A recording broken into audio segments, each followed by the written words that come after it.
Kekule structure of benzene, तो उसी के बारे में हम बात करने वाले हैं।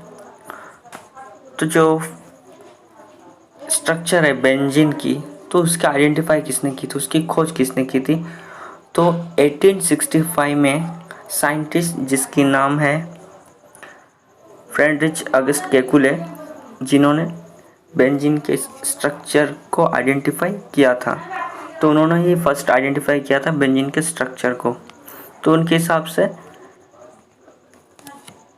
जो बेंजीन है उसमें 6 कार्बन होते हैं, एंड वो जो कार्बन है वो एक दूसरे से अल्टरनेटिव हिसाब से कनेक्टेड होते हैं, और एक एक कार्बन जो है वो एक एक हाइड्रोजन से अटैच होते हैं। तो according to him this 6 atoms of benzene are joined together by alternative single and double bond and forms a hexagonal ring। तो जो है उनके हिसाब से जो 6 कार्बन है वो एक दूसरे से double bond and single bond के हिसाब से अल्टरनेटिव हिसाब से वो जॉइन होते हैं, जिससे एक हेक्सागोनल रिंग बनता है। हेक्सागोनल मतलब 6, हेक्सा मतलब 6, तो हेक्सागोनल रिंग मतलब एक रिंग बनता है, हेक्सागोनल रिंग।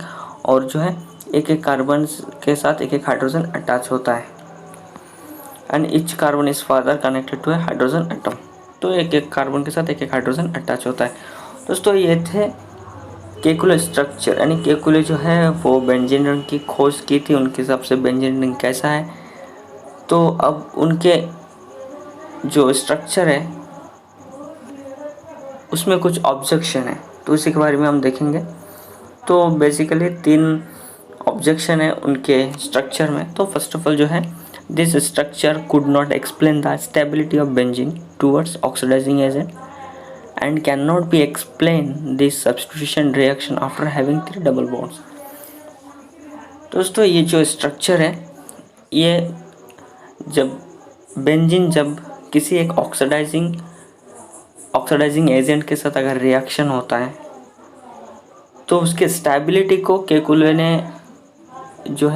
एक्सप्लेन नहीं कर पाया था, क्योंकि हमने हमारे लास्ट वीडियोस में देखे थे बेंजीन रेसिस्ट ऑक्सीडेशन, यानी जो बेंजीन है वो ऑक्सीडेशन को रेसिस्ट करता है। यानी बेंजीन एक अनसैचुरेटेड कंपाउंड्स है, लेकिन अनसैचुरेटेड कंपाउंड जो है वो इजीली ऑक्सीडाइज्ड होते हैं, जैसे ऑक्सीडाइजिंग एजेंट जैसे क्रोमिक एसिड, पोटेशियम परमैंगनेट।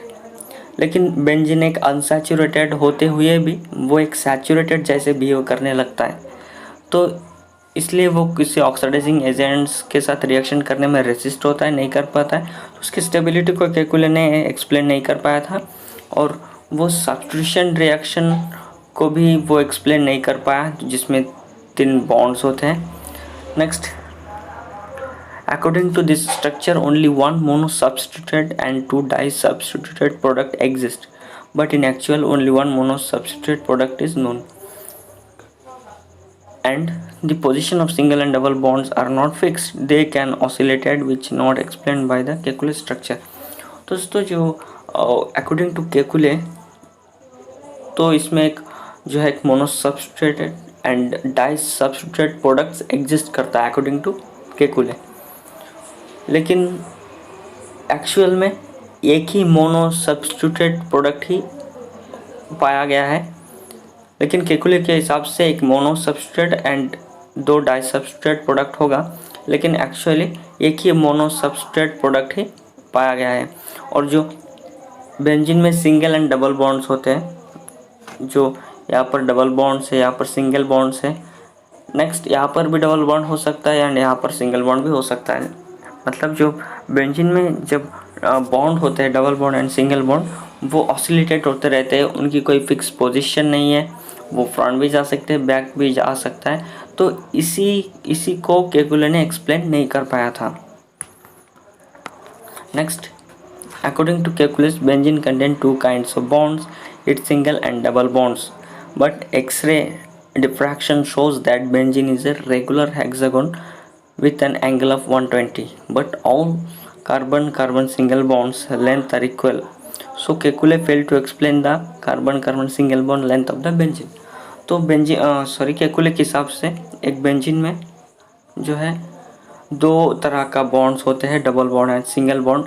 लेकिन अगर हम एक्सरे डिफ्रैक्शन करते हैं जिसमें बेंजीन एक रेगुलर हेक्सागोन है और जिसके जो कार्बन कार्बन होते हैं उनके एंगल जो है 120 डिग्री होता है, और जो कार्बन लेंथ है वो जो है सभी सेम होते हैं। तो जो केकुले ने इसी बात को एक्सप्लेन नहीं कर पाया था। केकुले के हिसाब से जैसे कार्बन कार्बन बॉन्ड्स जो 1.39 एंगस्ट्रॉम होते हैं सिंगल बॉन्ड्स के, और कार्बन कार्बन डबल बॉन्ड जो है वो 1.34 एंगस्ट्रॉम होते हैं। लेकिन अगर हम जो है एक्सरे डिफ्रैक्शन करते हैं तो कार्बन कार्बन जो बॉन्ड्स है उनकी लेंथ 1.54 एंगस्ट्रॉम होती है। तो इसी बात को केकुले ने एक्सप्लेन नहीं कर पाया था। दोस्तों ये थे कुछ 3 ऑब्जेक्शन केकुले स्ट्रक्चर के।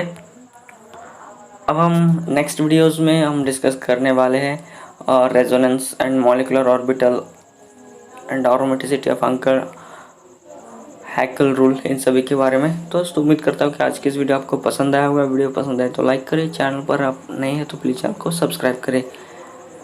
और एक इम्पोर्टेंट नोट दोस्तों, अगर आप फार्मा से रिलेटेड कोई भी बुक्स को खरीदना चाहते हैं तो वीडियो के डिस्क्रिप्शन पर दिए हुए लिंक से आप खरीद सकते हैं। तो दोस्तों मिलते हैं एक नए वीडियो में। Thanks for watching.